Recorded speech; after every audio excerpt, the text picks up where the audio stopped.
On Sunday, July 26, 2026, the Seattle Center, officially branded as an active civic and family gathering place near the Space Needle, became a crime scene with multiple shooting victims. Harborview Medical Center prepared its trauma bays before the public even comprehended the scope of the violence. We are pulling from raw, breaking news reports tonight from ABC News, KCRA out of Sacramento, and ABC7 in New York.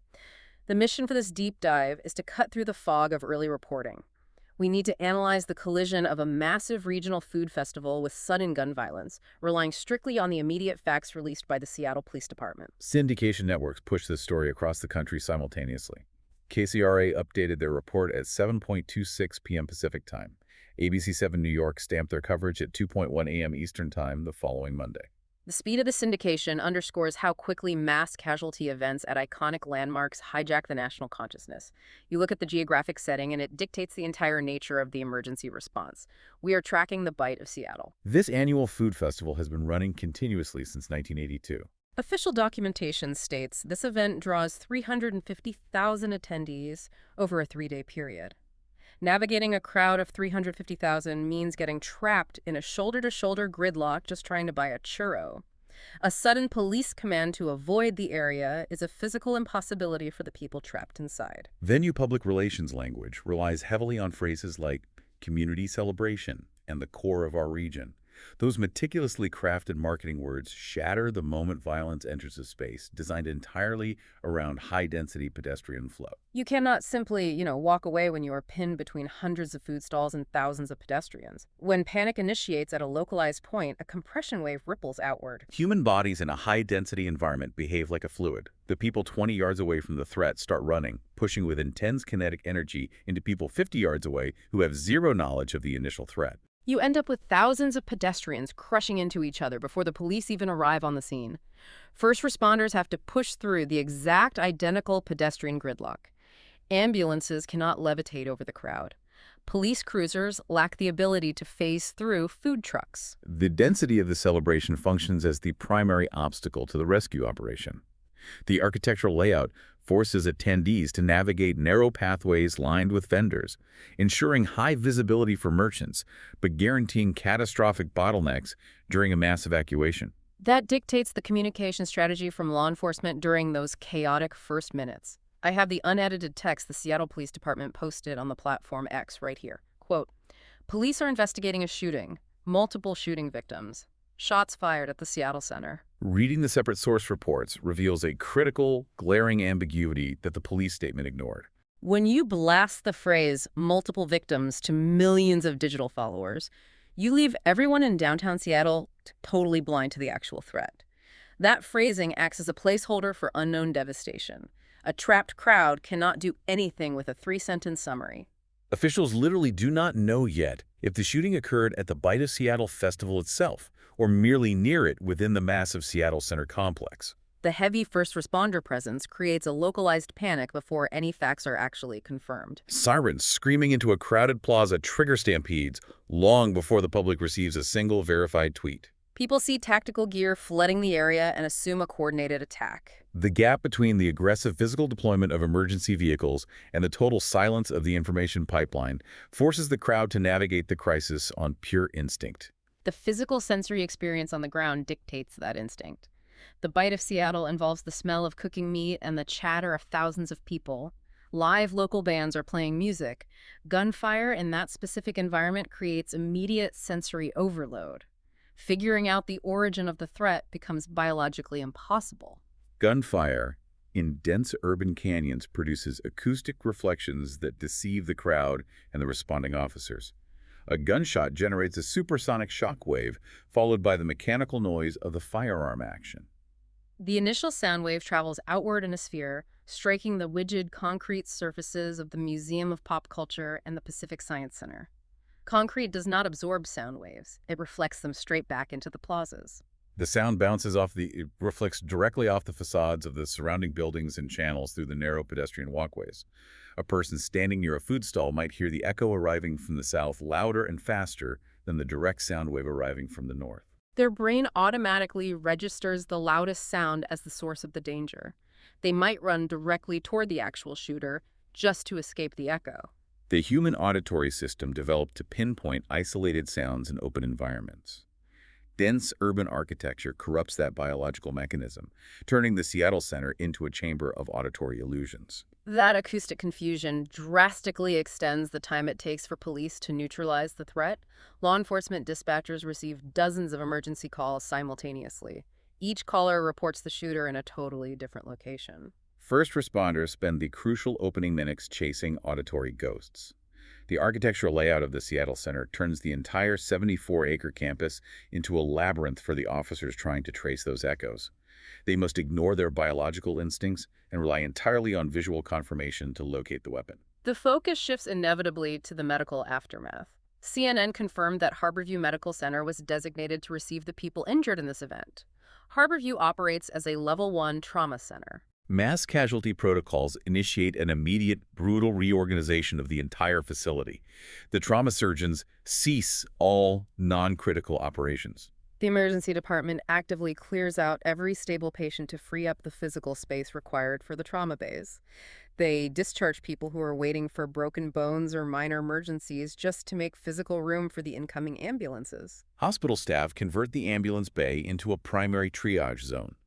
A designated triage officer stands at the doors with a single responsibility. They evaluate the tissue damage on each incoming patient in seconds and assign a colored tag indicating the strict priority of care. The color-coded triage system forces medical professionals to categorize human survival. Red tags go to the critical patients requiring immediate surgical intervention. Black tags denote those whose injuries remain too severe to survive given the immediate constraints on resources. The triage officer makes agonizing mathematical decisions about who receives a trauma surgeon and who waits. They base those decisions entirely on the physics of the bolt trajectories they observe. The sudden demand for blood pushes the hospital's logistics to the absolute limit. The blood bank initiates a massive transfusion protocol. Technicians begin thawing units of fresh frozen plasma and pulling uncross-matched blood from the coolers before the first ambulance even docks at the hospital. A gunshot wound causes rapid hemorrhagic shock. The surgical teams are racing against severe blood loss from the moment the patient hits the table. Surgeons operating on high-velocity trauma utilize damage control surgery techniques. They focus strictly on stopping the internal bleeding and controlling contamination from perforated tissue. They patch the critical leaks, pack the wounds, and get the patient to the intensive care unit to stabilize. They attempt a secondary surgery hours later. The trauma teams at Harborview measure their operational success in minutes and liters of blood replaced. We see local news outlets reporting a heavy first responder presence, offering zero details on the actual condition of those patients. We have, helicopters in the air. Hospital bays are actively open. The public data feed remains completely frozen in place. Breaking news alerts function less as information and more as digital sirens. They blare into our pockets, commanding immediate attention and spiking our adrenaline. Those notifications provide zero navigational utility. An alert instructing citizens to avoid the area when the area serves as the epicenter of a major regional festival provides no actionable data for the people already trapped inside it. The way this story traveled outside of Washington state reveals a structural flaw. ABC News published their alert. Local affiliates immediately grabbed it.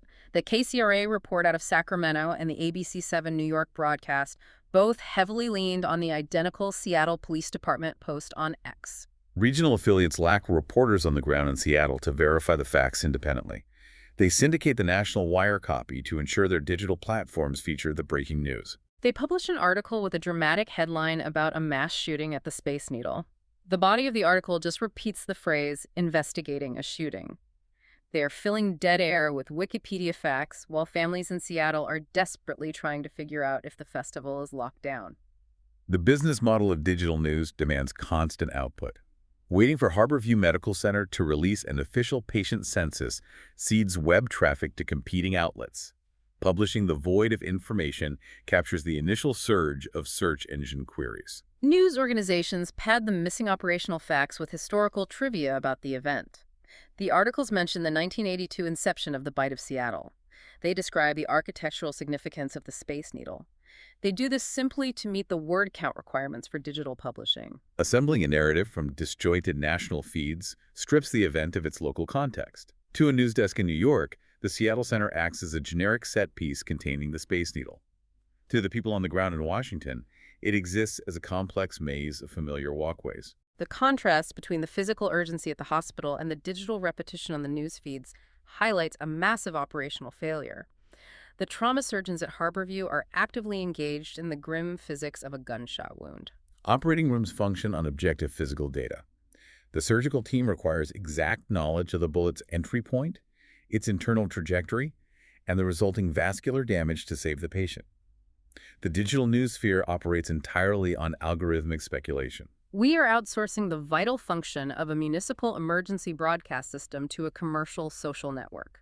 When the Seattle Police Department posts exclusively to X, they rely on a private corporation to disseminate life or death instructions to the public. If a user does not have an account, the communication fails completely. Routing critical public safety directives through commercial platforms guarantees that panic outpaces truth.